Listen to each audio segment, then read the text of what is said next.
Hello दोस्तों, आपने देखा होगा कि लास्ट चैप्टर 236 में कैसे सुकुना ने गोजो को डिफीट कर दिया है। बट अब ये हो रहा है कि बहुत सारे स्पॉइलर है और थ्योरी भी है कि गोजो बैक भी आ सकता है अपने रिवर्स टेक्निक से। उसके पास रिवर्स कर्स टेक्निक है जिसकी वजह से वो वापस आ भी सकता है। बट यहाँ पे ऐसा इशू है, केंजाकू को ये पता था कि वो रिटर्न आ सकता है, इसलिए वो और कुछ चीज़ें देख रहा है जैसे टेंगन की पावर्स। जो हमारा सातोरू गोजो है वही एक रिकावट है उसके सामने। टेंगन के अलावा जो उसके सामने सबसे बड़ी प्रॉब्लम है वो है सातोरू गोजो, बिकॉज उसके पास 6 आइज कर्स टेक्निक है और वो बस बहुत कम लोगों के पास होती है। उसने 1000 ईयर्स लगाया सॉर्सर वर्ड में कि वो अपने प्लान के कामयाब हो सके, बट वो नहीं हो पाया अभी तक। और उसके एक काटा ये भी है सुकोना, जो कि उसे भी डिफीट कर सकता है। इसलिए वो सुकोना को गोजो से भिड़ाया ताकि वो दोनों झगड़ा करे, दोनों फाइट करे और वो अपने प्लान में कामयाब हो पाए। अब प्रॉब्लम ये है कि गोजो तो चला गया है, बट एक और ऐसा है सॉर्सर है जो गोजो के बाद यहाँ पर सबसे पावरफुल है, वो है यूता। यूता के पास बहुत सारी कर्स टेक्निक है। गोजो के बाद कोई अगर सुकुना से फाइट कर सकता है तो वो है हमारा यूता। आपने फिल्म में देखा होगा जुजुत्सु काइसन मूवी ज़ीरो में, यूटा गोजो का सेकंड स्टूडेंट है बिकॉज मेगुमी उसका फर्स्ट स्टूडेंट है। उसके बाद आया है यूटा।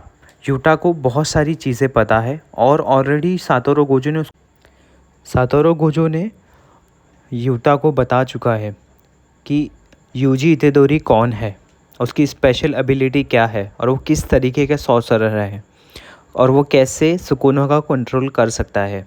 इसलिए उसने मांगा में जब उससे फाइट की तो उसने उसको मारा नहीं वहाँ पर, उसे बस उसने बेहोश कर दिया। जब वो रिकवर हुआ, जब वो उठा तो उसने उसे पूरी स्टोरी बताई कि जो गोजो ने उसको क्या बताया, और वो ऑलरेडी रेडी था। जब सुकोना और गोजो की फ़ाइट हो रही थी तो यूटा भी रेडी था फाइट के लिए, बट उसने देखा कि यहाँ पर फाइट किस तरीके से हो रही है, क्या हो रही है, जीत कौन रहा है। बिकॉज यहाँ पर दोनों बड़े सॉर्सरर की फ़ाइट हो रही थी। एक जो है वो 1000 का एक्सपीरियंस था जो था हमारा सुकोना, और दूसरा था 6 आइज यूज़र्स जो कि हमारा पावरफुल गोजो था। बट अनफॉर्चुनेटली सुकोना की जो एबिलिटी है और वो इतना पुराना सॉर्सरर है तो उसे पूरा डिटेल पता है। वो एक कर्स, उसे बहुत सारी कर्स चीज़ें पता है, तो जिसकी वजह से वो यहाँ पे विन हुआ। और मेन तो महारागा, जो महारागा था उसकी वजह से ही वो विन हुआ। सुकोना का मेगुमी के ऊपर इसलिए ही इंटरेस्ट था कि उसके पास 10 कर्स टेक्निक थी जो कि जेनिन क्लैन की सबसे इम्पॉर्टेंट टेक्निक है जो सबके पास नहीं होती है, वो मेगुमी के पास थी।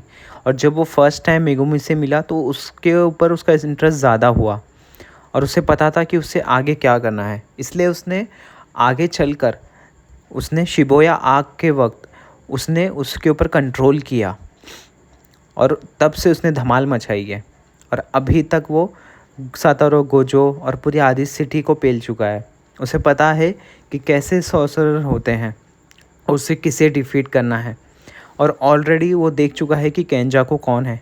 मेन मास्टरमाइंड यहाँ पर केंजाकू है, बिकॉज केंजाकू को क्या चाहिए, उसको टेंगन की पावर चाहिए, 6 आइज यूजर्स की पावर चाहिए और उसे सिकोना की भी पावर चाहिए। बट वो ये चाहता है कि जो पावरफुल लोग हैं वो सब डिफीट हो जाए ऑटोमेटिकली। तो इसलिए वो सबको एक दूसरे से झगड़ा करवा रहा है, फाइट करवा रहा है कि सब एक दूसरे से लड़े और सबके सब उसके कांटे का रास्ता हट जाए, ताकि जो उसका प्लान है कि पूरा वर्ल्ड सॉर्सरर बन जाए। बट अभी भी इशू यही है कि हमारा सातोरू गोजो वो कभी भी रिटर्न आ सकता है, बिकॉज ये कहीं पर कि उसकी डेथ हुई है।